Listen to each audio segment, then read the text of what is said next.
Shalom anak-anak SD Amal Kasih semua. Ibu sangat senang sekali ketemu kalian walaupun melalui chapel online ya. Ibu harap kamu semua sehat, semua dalam keadaan happy. Nah, udah siap kita mau chapel hari ini? Lipat tangannya, tutup matanya, kita berdoa untuk mulai chapel hari ini. Yuk, kita satukan hati kita. Tuhan Yesus, terima kasih buat hari ini. Kami bersyukur Engkau memberikan kami kesehatan, kekuatan. Tuhan, Kau baik buat kami. Tuhan Yesus, sekarang kami mau chapel. Sebelum belajar, biarlah chapel ini boleh menyukakan hati-Mu. Terima kasih Yesus. Dalam nama Tuhan Yesus kami sudah berdoa dan mengucap syukur. Sama-sama katakan amin. Yuk kita angkat satu pujian. Kasih Yesus indah, indah, oh indah.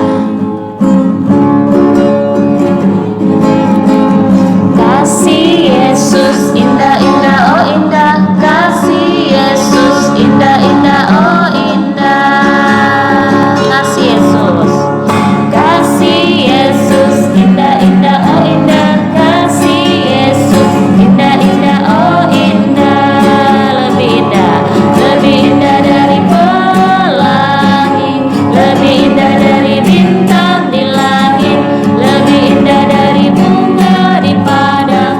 Oh Yesusku, sekali lagi. Kasih Yesus indah, indah, oh indah. Kasih Yesus indah, indah, oh indah. Lebih indah, lebih indah dari pelangi, lebih indah dari bintang di langit, lebih indah dari bunga di padang. Oh Yesusku, lebih indah, lebih indah dari pelangi, lebih indah dari bintang di langit, lebih indah dari bunga di padang. Oh Yesusku. Oke, kita siapkan hati kita untuk terima firman Tuhan. Lipat tangannya, kita nyanyikan lagu Tuhan tak pernah janji. Tuhan tak pernah janji, langit selalu biru, tetapi Dia berjanji selalu menyertai. Tuhan tak pernah janji jalan selalu rata, tetapi Dia berjanji berikan kekuatan. Jangan pernah menyerah, jangan pernah menyerah, jangan berputus asa. Mujizat Tuhan ada saat hati menyembah. Jangan pernah menyerah, jangan berputus asa. Mujizat Tuhan ada bagi yang setia dan percaya. Sekali lagi, Tuhan tak pernah janji. Tuhan tak pernah janji langit selalu biru, tetapi Dia berjanji selalu menyertai. Tuhan tak pernah janji jalan selalu rata, tetapi Dia berjanji berikan kekuatan. Jangan pernah menyerah, jangan berputus asa. Mujizat Tuhan ada saat hati menyembah. Jangan pernah menyerah, jangan berputus asa. Mujizat Tuhan ada bagi yang setia dan percaya. Mari kita berdoa anak-anak. Tuhan Yesus, kami siap mendengarkan dan membaca firman-Mu. Pimpin kami Tuhan, agar kasih Tuhan Yesus. Amin. Yuk anak-anak, kita mau buka dari Lukas 17 ayat 11 sampai 19. Lukas 17 ayat 11 sampai 19. Ibu Ani baca ya. Ke-10 orang kusta dalam perjalanannya ke Yerusalem, Yesus menyusur perbatasan Samaria dan Galilea. Ketika ia memasuki suatu desa, datanglah 10 orang kusta menemui dia. Mereka tinggal berdiri agak jauh dan berteriak, "Yesus, Guru, kasihanilah kami." Lalu ia memandang mereka dan berkata, "Pergilah, perlihatkanlah dirimu kepada imam-imam." Dan sementara mereka di tengah jalan, mereka menjadi tahir. Seorang dari mereka ketika melihat bahwa ia telah sembuh, kembali sambil memuliakan Allah dengan suara nyaring.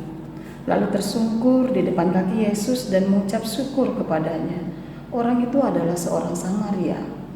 Lalu Yesus berkata, "Bukankah ke-10 orang tadi semuanya telah menjadi tahir?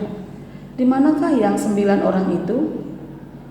Tidak adakah di antara mereka yang kembali untuk memuliakan Allah selain daripada orang asing ini?" Lalu ia berkata kepada orang itu, "Berdirilah dan pergilah, imanmu telah menyelamatkan engkau."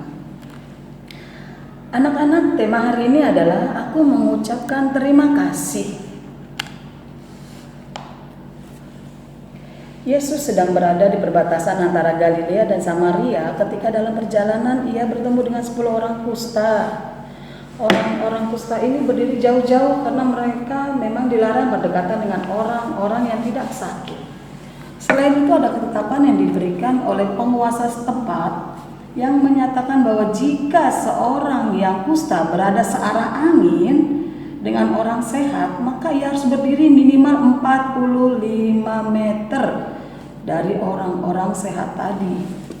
Menurut hukum Yahudi, orang kusta tidak boleh hidup bercampur dengan penduduk, tetapi boleh tinggal di tempat sepi yang agak berjauhan dari masyarakat. Sewaktu-waktu mereka mendekati desa untuk meminta makanan dari penduduk desa. Dengan demikian, dapat dibayangkan betapa terisolirnya kehidupan orang kusta pada zaman itu. Dalam Lukas 17 ayat 11 sampai 19 dikisahkan bahwa orang-orang kusta itu datang kepada Yesus dengan keadaan yang hampir putus asa. Saat menghadap Yesus, mereka berseru, "Yesus, Guru, kasihanilah kami." 10 orang yang najis menurut hukum Yahudi memohon belas kasihan kepada Yesus dengan penuh harapan. Sapaan berupa guru dalam Injil Lukas dimengerti secara khusus bukan sebagai pengajar, melainkan sebagai pribadi yang mempunyai kuasa ilahi. Kasihanilah kami adalah jeritan khas orang yang malang yang minta tolong.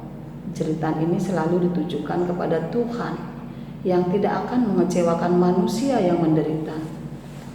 Bukankah Allah itu penuh kasih? Yesus dengan penuh kasih memandang mereka langsung berkata, "Perlihatkanlah dirimu kepada imam," tanpa melakukan sesuatu, cuma dengan perintah atau kata-kata saja. Yesus menunjukkan kekuasaannya.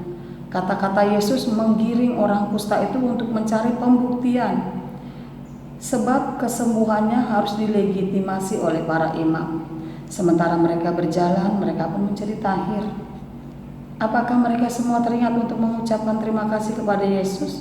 Ternyata tidak. Dari 10 orang kusta hanya 1 yang kembali kepada Yesus. Uniknya, yang seorang ini adalah orang Samaria yang satu-satunya tersungkur di depan kaki Yesus sambil mengucap syukur. Dari sikap dan perbuatan orang Samaria ini dapat disimpulkan siapa Yesus baginya. Ia menunjukkan hormatnya kepada Yesus dan antusiasnya untuk memuliakannya. Kisah 10 orang kusta ini hendak menggambarkan betapa tidak berterima kasihnya manusia itu. Tidak ada satupun cerita dalam keempat Injil selain kisah ini yang begitu perihnya memperlihatkan betapa manusia seringkali tidak tahu berterima kasih. Sering kita lupa berterima kasih kepada orang lain, seperti kepada orang tua, orang-orang sekitar yang telah menolong, atau siapa saja yang kita jumpai yang telah memberikan pertolongannya. Sebagai orang yang percaya kepada Kristus, kasih adalah wujud iman, percaya kepada Tuhan. Tetapi sering kita lupa untuk melakukan tanggung jawab kita sebagai wujud ucapan syukur kita. Sering pula kita lupa berterima kasih kepada sesama kita dan melupakan kebaikan yang pernah diperbuat orang lain bagi kita. Bahkan yang paling mengerikan, kita sering tidak berterima kasih kepada Allah. Di saat kita membutuhkan pertolongannya, kita bersungguh-sungguh berdoa agar terlepas dari kesulitan dan kepahitan hidup. Namun ketika masa pahit itu telah lewat, tak jarang dengan mudahnya kita melupakan Tuhan. Tuhan Allah telah mengaruniakan putranya yang tunggal bagi kita, tetapi kita sering tidak pernah mengucap terima kasih. Cara paling baik yang dapat kita berikan kepadanya sebagai ucapan terima kasih kita adalah selalu mengingat kebaikannya dan bersaksi untuk kemuliaan namanya. Anak-anak, aku mengucapkan terima kasih sebagai seorang anak kepada orang tua. Kita tidak harus mengucapkan terima kasih ya Ma, terima kasih ya Pak. Bukan seperti itu juga yang diminta. Wujudkanlah dalam bentuk perbuatanmu. Bagaimana ya caranya? Lakukanlah yang bisa menyenangkan hati orang tuamu. Mudah kok. Kamu kerjakan tugasmu. Bersikap sopan pada orang tua. Dua hal ini saja yang kita lakukan di kehidupan kita sebagai seorang anak akan membuat orang tua kita sangat bangga. Ibu Ani sebagai orang tua akan sangat bangga bila tugas yang dilakukan oleh anak ibu dilakukan dengan sungguh-sungguh tanpa marah-marah. Coba lakukanlah dua hal yang sederhana ini aja. Lakukan tugasmu dengan baik dan bersikap sopan kepada orang tua. Maka itu adalah berkat terindah yang diperoleh orang tuamu dari kamu. Demikian juga untuk guru. Lakukan tugas yang diberikan oleh gurumu dengan sebaik mungkin. Maka itu adalah berkat terbesar yang diperoleh gurumu dari dirimu. Demikian yang bisa Ibu Ani sampaikan untuk hari ini. Ya, demikian firman Tuhan hari ini. Kita tutup chapel kita ini, kita angkat lagu Waktu Tuhan Pasti Yang Terbaik.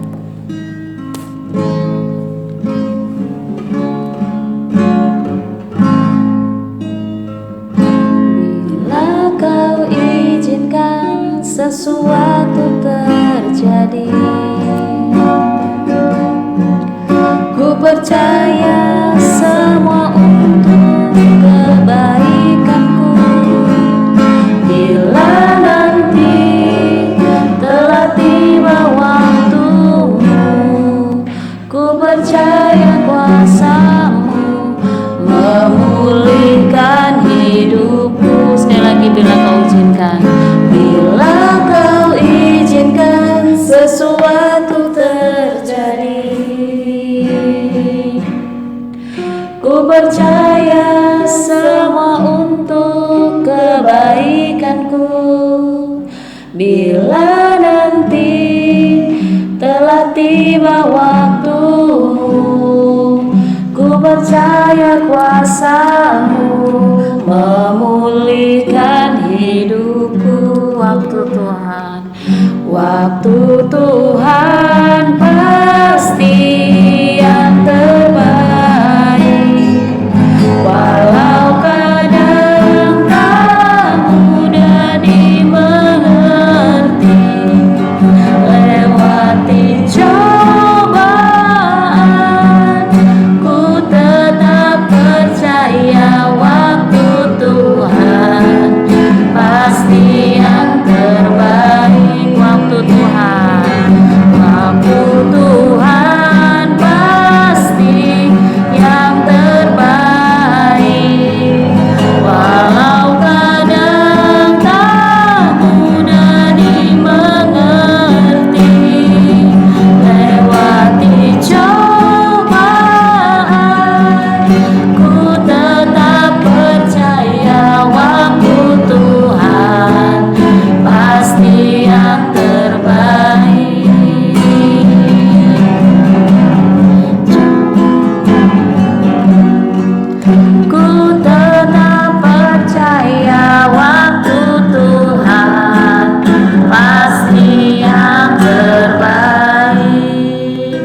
kesungguhan hati kita berdoa. Tuhan Yesus, terima kasih buat chapel hari ini. Kau masih memberkati kami dengan kesehatan, kekuatan. Terima kasih Yesus. Tuhan, kalau chapel hari ini mengajarkan kami untuk bisa mengucapkan terima kasih, ajar kami untuk tetap melakukan itu Tuhan hari lepas hari, sehingga kami boleh tetap mengucap syukur dan berterima kasih untuk segala keadaan yang ada saat ini. Terima kasih Yesus. Dalam nama Tuhan Yesus Kristus kami siap melalui hari ini dengan pertolongan daripadamu. Haleluya, amin.